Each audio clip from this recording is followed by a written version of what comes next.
Here are your headlines for the day. House Speaker Nancy Pelosi says Democrats will move immediately on a massive coronavirus relief package. This sets the stage for an early showdown in the newly flipped Senate over the chief legislative priority of the Biden administration. House Dems have rearranged their schedule over the next 2 weeks, scrapping votes next week to allow the relevant committees to consider the various provisions of their emerging COVID-19 relief package. The Hill is reporting Pelosi suggested the package could hit the House floor as early as the week of February 1st. Now, she told reporters in the Capitol, "We're getting ready for a COVID relief package we'll be working on that as we go, we will be doing our committee work all next week so that we are completely ready to go to the floor when we come back." A Pelosi aide emphasized no floor vote has been scheduled. And as we reported here on Fox Soul's Black Report, last week Biden unveiled a $1.9 trillion emergency relief package, which features many of the wish list items contained in earlier proposals from Pelosi and House Dems. That list includes hundreds of billions of dollars to develop and distribute COVID-19 vaccines, increase unemployment benefits, provide $1,400 in direct payments to qualified Americans, and help state and local governments cope financially with the ongoing crisis, which has killed more than 400,000 people in the United States alone. In his inaugural address Wednesday, Biden called on lawmakers on both parties to come together behind another round of emergency aid, warning of a dark winter without it. Biden spent today his first full day in office focused on COVID-19. And he's also actually set to sign a total of 10 executive orders by the end of the day, all related to the pandemic. But, you know, the big talker today is Dr. Anthony Fauci. He gave his first big public press briefing since the transition. And he said a couple of things. First of all, you could see a difference in his energy. Younger. Right? He looked completely different. And he said being able to let the science speak was liberating. There was one part of the interview which I thought was just, it was like, wow, his personality is showing in a way that it wasn't before. A reporter said, you know, you've joked a couple of times about the difference between the Trump and Biden administrations. Do you feel less constrained? And Fauci said, you said I was joking about it. I was very serious. I wasn't joking. like laughing but serious. Yeah, exactly. Laughing on the outside, crying on the inside, kind of thing. You know, it's going to be really interesting since the Democrats control both the House and the Senate now. It's going to be interesting how quickly things are passed and how transparent what the activity that goes on in the Senate actually is, moving forward. And you think about that when they say help is on the way, it really is. You know this is going to happen. America know we need it. I think about that picture that President Biden and, of course, Vice President Harris took with their significant other. Was that the night before the inauguration where they were standing by honoring all those losses? Tuesday night. That picture hit so different than anything else because during Trump's administration, we never had a chance to apologize to the families that lost their loved ones. So moving forward, we see hope and we know the help's on the way. And they're also saying they don't want President Biden, he needs to avoid what Obama did when he first took over. What they mean by that is, look, we had a problem. We know we're in a rut right now as the economy-wide and everything else. Let's fix it. Let's do what it takes. We have the House. We have the Senate. Whatever we need to get done, cut that check, and let's go ahead and get the economy right. Hello. Yeah. Period. Yeah. Okay. Well, wait. Well, I have another bit. I just didn't want to step over anybody there, but I'm curious. I want to get you all's opinion on this because we're talking about vaccines, and I've talked about how my worry is that when we want them, because Black people are, we're a little skeptical, but when we want them, we won't be able to get them because it will act as every other bit of health care disproportionately in this country. So in Texas, Dallas County leaders actually had a plan to prioritize vaccinating people who live in predominantly Black and Latino neighborhoods because of the fact that we've been hit the hardest by COVID-19. Guess what? The state came back and said no. They told Dallas leadership the plan was not acceptable, and they threatened to cut the county's vaccine supply if they didn't reverse course. So Dallas County officials are trying to help vaccinate Black and brown people, and the Republican-led state said no, Black people are not going to cut the line. And so because a lot of the worry and the skepticism is Black people are going to be guinea pigs and we don't know if it works. Republican-led leaders in Texas know it works, and they don't want Black people to get it first. So we know we're still going to have to deal with something moving forward. We're far from where we know we want to be, and you just made that very clear. It's just I'm scared of that. Yeah, that's true. You're in front of it, Brooke. It's a really slippery slope that we'll address, as the days go on. Just hours after Kamala Harris's own historic swearing in as vice president, she ushered in 3 other historic firsts as she swore in 3 new senators, according to ABC News. Harris received a standing ovation as she walked into the Senate Senate for the first time as vice president on Wednesday afternoon. The chair lays before the Senate 2 certificates of election for the state of Georgia and a certificate of appointment to fill the vacancy created by the resignation of former Senator Kamala D. Harris of California.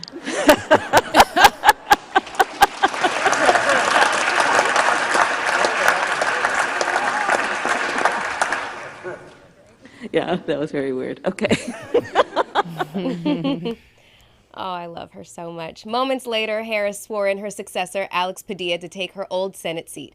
Padilla will become California's first Latino senator. At the same time, she also administered the oath of office to Georgia's newest senators, Reverend Raphael Warnock and John Ossoff. Okay. Do you solemnly swear that you will support and defend the Constitution of the United States against all enemies, foreign and domestic, that you will bear true faith and allegiance to the same, that you take this obligation freely, without any mental reservation or purpose of evasion, and that you will well and faithfully discharge the duties of the office on which you are about to enter, so help you God? I do. Congratulations.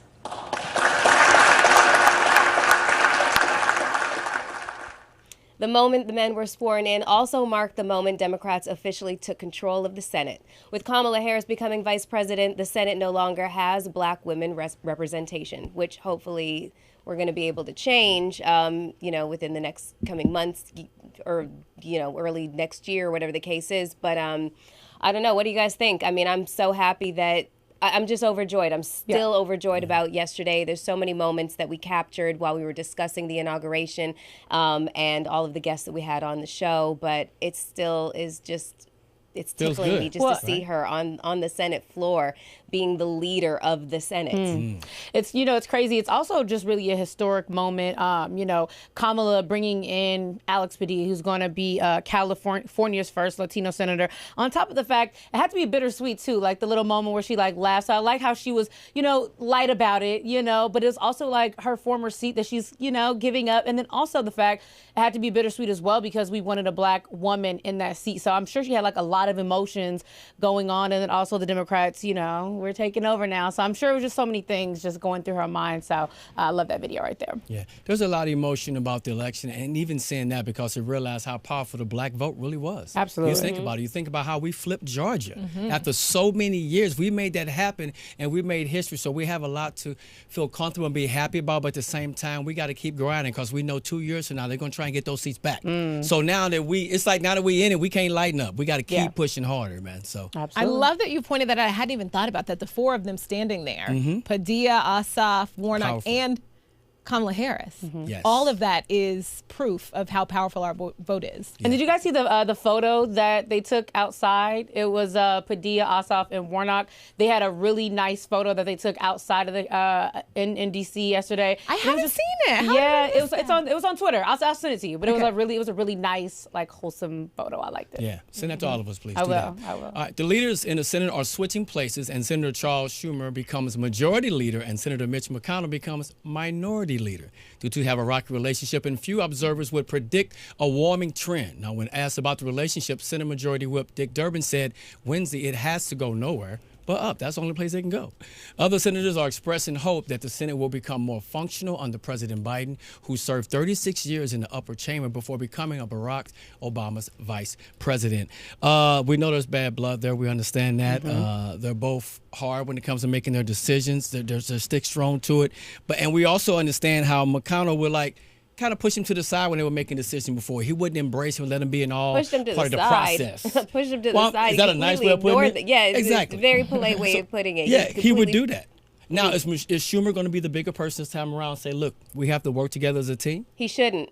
No, absolutely not. Okay, that whole they go low, we go high thing. I mean, I love it in theory, but no, they have not acted in a civil manner. So I'm sorry. I think that we should be salty. You know what? Democrats have taken the high road so much to the point where they get nosebleeds. So no, they can sit down and have a stadium of seats for a second. Because, I mean, Mitch McConnell is trying to do everything that he can to push back the impeachment trial for Trump, okay? He's doing everything that he can to get everybody to just say, you know what, let's forget it. Let's move on without gone. it. No, don't do it. No, we can't move on. The impeachment trial needs to move forward, and it needs to be done ASAP. Okay, all right. So I guess it depends on, and I'm with Melissa, because I think it also depends on what you consider the high road. Because is working with the people the party that led the effort to disenfranchise millions of black votes, how could that even be seen as the high road? How could that be seen as the good thing or something positive? Exactly. After what was done. Right. How, I you know what I mean? Like, I can't imagine even looking at that and seeing, you know what, this is the right thing to do. The right thing to do is protect the people who voted for you. That's the high road. That is the high road, but you all have to step into that building and work together. So there has to be some sense of maturity. He could call Mitch McConnell and say, hey, how do you do this? How do you come to work every day and completely ignore us? Yeah. Teach me. They should be because Mitch did it. They should be requesting their resignations. Every single Republican senator but they won't. They should be requesting their resignations at this point. These people are not, willing to work with anybody, okay? Put their hand across the aisle. They have no interest in it. That's sad. It really is. All right, former presidents Barack Obama, George W. Bush, and Bill Clinton got together to honor President Joe Biden and emphasize the new president's call for national unity. Moment to see my former vice president become the 46th president, to see Kamala Harris as our first woman vice president. But more broadly, I think inaugurations signal a tradition of a peaceful transfer of power that is over 2 centuries old. Well, I think the fact that the three of us are standing here talking about a peaceful transfer of power speaks to the institutional integrity of our country. So this is an unusual thing. We are both trying to come back to normalcy, deal with totally abnormal challenges, and do what we do best, which is try to make a more perfect union. It's an exciting time. We've got to not just listen to folks we agree with, but listen to folks we don't. And one of my fondest memories of the inauguration was the grace and generosity that President Bush showed me and Laura Bush showed Michelle, and it was a reminder that we can have fierce disagreements and yet recognize each other's common humanity, and that as Americans, we have more in common than what separates us. I think if Americans would love their neighbor like they would like to be loved themselves, a lot of the division in our society would end. That's what this means. It's a new beginning. And everybody needs to get off their high horse and reach out to their friends and neighbors and try to make it possible. If, in fact, as George said, we're looking for what binds us together, the American people are strong, they're tough, they can get through hardship, and there's no problem they can't solve when we're working together. I think that was the theme of Joe's inaugural speech, and I think all of us discovered that we're at our best when we're all moving in the same direction. America's a generous country with people with great hearts. All three of us are lucky to be the president of this country. Mr. President, I'm pulling for your success. Your success is our country's success, and God bless you. I'm glad you're there, and I wish you well. You have spoken for us today. Now you will lead for us, and we're ready to march with you. Good luck. God bless you. Joe, I'm proud of you, and you and Kamala need to know that you've got all of us here rooting for your success, keeping you in our prayers, and we will be available in any ways that we can as citizens to help you guide our country forward. We wish you Godspeed. Bill Clinton is Arkansas forever, huh? That accent ain't going nowhere. No. This message was part of the Celebrating America inauguration concert and stood in stark contrast to former President Donald Trump, who didn't attend Biden's inauguration and ignored nearly every element of a peaceful handoff of presidential power. You will remember here on Fox News Black Report, we told you Trump didn't even name Biden in his farewell address. Instead, he chose to say he wished the new administration great luck and success. A lot of talk about the fact that Jimmy Carter wasn't there, but guys, he is 96 years old. We're in the middle of a pandemic. The risk would have been absolutely. He gets a pass. He gets a pass. He's had health issues. Yeah. I want to go back to Schumer McConnell. Did you hear what former President Barack Obama said? What did he say? I feel like he would understand where I'm coming from when I'm saying, you know what? Schumer needs to be the bigger person. And just say, he said what? We need to listen. We need to work with him. He should understand from personal experience where me and we Melissa know what are he coming went from. through. Because they wasted his entire second term. Oh, well, you know what they did to him. They ran him through the dirt saying he wasn't even from this country, which was so disrespectful. And he was a bigger man to even show up at the inauguration. Where did that put us? I understand where it put us. The entire first 100 days just chopping down anything Barack Obama did. Where did that leave us? Who do I know vote for Trump? I can't really name nobody that did, so not my people. The reality of the situation is that there is nobody more diplomatic than Obama. So of course he's going to say. He's an orator, you know what I mean? You just watching him speak, and then George W. Bush speaks, God bless him, and then Clinton speaks. He is eloquent. He is, he's just a natural born storyteller. He's the picture of diplomacy. So we expect those kinds of things from him. That doesn't necessarily mean that we agree with him.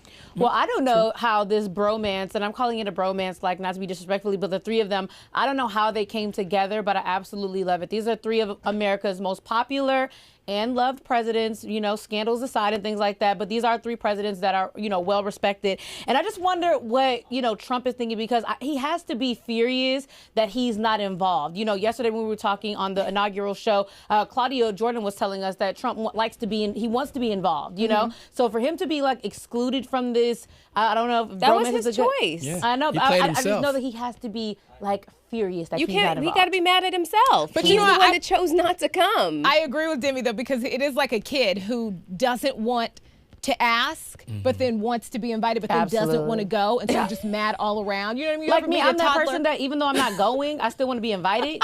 That's me. So I'm sure he has to be at home seething that he is not involved. And it's just so, like you said, Melissa, so great to hear Barack Obama speak. And, it's very powerful for me. That video made me smile a lot to see George W. Bush talk about peaceful transition of power. And, Trump didn't even talk about a peaceful transition of power. So that was I still want to know what's on that note or letter he left. Yes, he did. I know. Biden said that he's going to keep it private until he talks to Trump. Expose it. Yeah. Okay. He said it was nice, though. Okay, that's good to hear. We hope. All right, both chambers of Congress on Thursday approved a waiver to permit retired General Lloyd Austin to serve as Secretary of Defense in the Biden administration, according to CNN. Austin, who would be the first African-American to run the department, had to be granted a waiver from a law requiring a defense secretary to wait 7 years after active duty service before taking the job. Now, the House passed the waiver this afternoon, followed by Senate approval of the measure. Ahead of the vote, Austin, who retired in 2016, had been reaching out to top House and Senate lawmakers who would need to agree to pass legislation to grant the waiver, something approved only twice before in history, including for James Mattis to run President Donald Trump's Pentagon in 2017. Brooke, we were chatting about this, and you know what? It came back to me. I remembered it now because I feel like I read this story before, and when you're out of the military, it had to be 7 years, and because he wasn't. But I feel like there was a lot of concern that Congress, they weren't going to give it to him because Trump did give it to Mattis, right? Yeah. And then they... We were just chatting before we went live, and as I was reading it, it all came back. I remembered this story, and so I'm glad that they gave it to him because he's more of deserving. Yeah. Congresswoman Katie Porter actually voted against it, Democratic Congresswoman, and she's getting a lot of pushback right now. And she's essentially saying, it's important to her that the leader of the head of the Pentagon, be a true civilian. But again, we did it for Trump. So this is what happens when you take the high road. Well, there you go. I love the fact that this did happen because you think about it, Biden and General Austin relationship was really built when Austin was a commander-in-chief in Iraq, right? So he needed someone he could trust and with judgment. Absolutely. So great call. Glad it happened. Right. I can't remember all the accolades, but I remember that story, and I remember like shooting him off that he's more than well deserving of the position. So taking it to our YouTube soulmates, you guys are in the chat, ready to talk, and I love it. Nisa agrees with Brooke and says Bill's accent is definitely Nisa says that his accent is more stronger now than when he was in office. I agree. So yeah, that's a good one. That's a good one. Another one of our soulmates says they came together because they are no longer doing the job, so now they can share stories. Actually, I agree, but disagree. But I love that they're together. It doesn't matter why. I'm just happy that they're here. Kim Johnson, she says that she agrees with Melissa. They need to still follow all the way through with the impeachment so that Trump cannot try to be reelected down the road. I'll have more comments coming your way from our soulmates.